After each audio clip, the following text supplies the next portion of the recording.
మన్యంలో ఉత్సాహభరితంగా సామూహిక స్వేచ్ఛా గీతాలపన పాల్గొన్న వేలాది విద్యార్థులు యువత. దేశభక్తితో మెలగాలన్న కవి గౌర్నాయుడు మాస్టారు. ఉత్తరాంధ్రకు గర్వకారణమైన ప్రముఖ కవి, రచయిత గంట్రేట గౌర్నాయుడు మాస్టర్ రచించిన పాడుదాం స్వేచ్ఛా గీతం అనే దేశభక్తిని రగిలించే గీతాన్ని శుక్రవారం వేలాది మంది విద్యార్థులతో ఒకేసారి గీతాలాపన చేశారు. అందులో పాల్గొన్న విద్యార్థులు ఉత్సాహభరితంగా పరవశిస్తూ గానామృతంగా వెలువెత్తి చాటారు. పార్వతీపురంలో జరుగుతున్న పుస్తక మహోత్సవ ఉత్సవాల్లో భాగంగా కమిటీ సభ్యులు మురళీమోహన్ అధ్యక్షత జరిగిన గంటేడ గౌర్నాయుడు మాట్లాడుతూ, రేగిడి పాఠశాలలో ఉపాధ్యాయుడిగా చేరిన సమయంలో విద్యార్థుల కోరిక మేరకు రచించిన పాటకి ఇంత కీర్తి రావడం ఆనందంగా ఉందన్నారు. ఈ మేరకు విద్యార్థులకు కృతజ్ఞతలు తెలియజేశారు.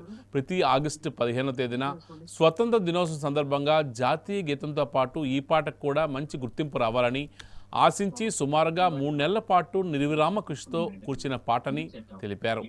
దేశాన్ని ప్రతి పౌరుడు ప్రేమిస్తాడని, కానీ దాన్ని హృదయాల్లో దాచుకున్న కొందరిలో మాత్రమే దేశభక్తి నిలిచి ఉంటుందని తెలిపారు. ఈ కార్యక్రమంలో జిల్లా DVEO నాగేశ్వరరావు, ప్రభుత్వ జూనియర్ కళాశాల, వేదాంత జూనియర్ కళాశాల, భాస్కర్ డిగ్రీ కళాశాల, ప్రభుత్వ పాఠశాల విద్యార్థులు, ఉపాధ్యాయులు తదితరులు పాల్గొన్నారు.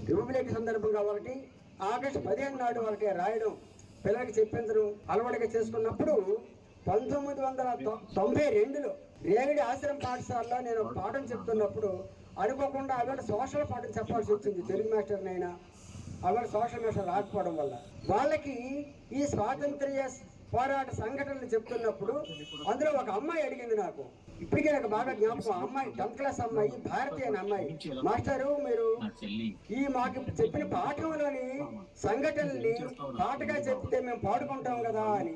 ఆ రేగిడి పాఠశాలలో సాయంత్రం ఇదే సమయంలో ఆ గార్డెన్లో కూర్చొని ఆ పిల్లల చుట్టూ కూర్చుంటే ఈ పాట రాయడం ప్రారంభించాను. అక్కడి నుంచి అది ఆంధ్రప్రదేశ్ నాట్య మండలి, జన విజ్ఞాన వేదిక, మిగతా అనేక మంది కళాకారులు, అనేక మంది గాయకులు ఈ పాటను పాడుతూ ప్రచారం చేస్తూ వచ్చారు. ఈ పాట కన్నడంలో పాడుతున్నారు, తమిళంలో పాడుతున్నారు, అనేక భాషల్లో అనువదించబడినందుకు చాలా సంతోషంగా ఉంది. ఇప్పుడు మన మిత్రులందరూ కూడా 1000 మందికి పైగా పిల్లల చేత ఈ పాట పాడించి మన ఊరిలో మన పిల్లల చేత మనం పాడించుకున్న గౌరవాన్ని ఈ పాటకి ఇద్దాము అని నిర్ణయించినప్పుడు నాకు సంతోషం కలిగింది. ఇలాగా ఏర్పాటు చేయడానికి కారణమైన మన మిత్రులు మురళి, అలాగే ఇక్కడ పిల్లలందరూ రావడానికి కారణమైనటువంటి DVEO నాగేశ్వరరావు గారు, అనేక మంది మిత్రులు, పిల్లలు, మీరందరికీ పేరు పేరున ధన్యవాదాలు తెలియజేస్తూ